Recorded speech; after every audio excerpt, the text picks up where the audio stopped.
There's a common saying in our world, and it goes something like this: buying things won't make you happy.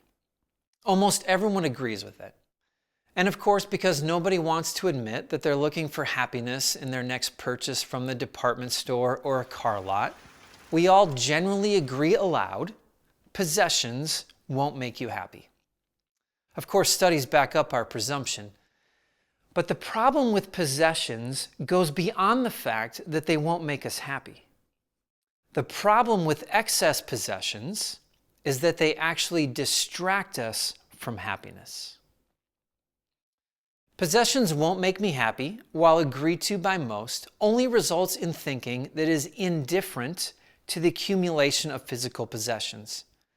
There may not be long-term benefit in possessions, we think, but there's also no harm to it. And so we begin to view them as entirely neutral. Sure, possessions won't make us happy, we may think or say, but I'm going to buy X anyway because I have the money. And I know it won't make me happy in the long run, but it's still fun to have today.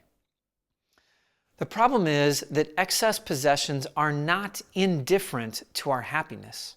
They often become an obstacle and a barrier to it. And the more we have, the greater the burden we have to carry. Everything we own requires a bit of ourselves. Possessions cost us money, time, energy, and focus. They become a physical distraction and a mental distraction. Every increased item we own adds increased stress onto our lives. I was first introduced to the word minimalism on a Saturday morning while cleaning out my garage. The responsibility of clearing out the clutter and sorting through the piles and hosing down the floor and returning everything organized took hours and hours to complete.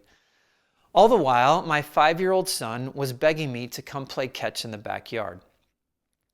As my frustration with the cleaning project began to mount, my neighbor provided the remedy when we struck up a conversation. And here's how she said it. She said, "That's why my daughter is a minimalist. She keeps telling me I don't need to own all this stuff." And the juxtaposition could not be more stark. To the left of me stood a pile of dirty, dusty things I'd spent all morning cleaning and organizing. And to the right of me, I could see my son swinging alone on the swing set in the backyard. And in that moment, I began to understand the weight of my things. Not only were my possessions not making me happy, they were actually keeping me from the very thing that did. This is a very different realization. In fact, it's probably what separates those who pursue minimalism from those who do not.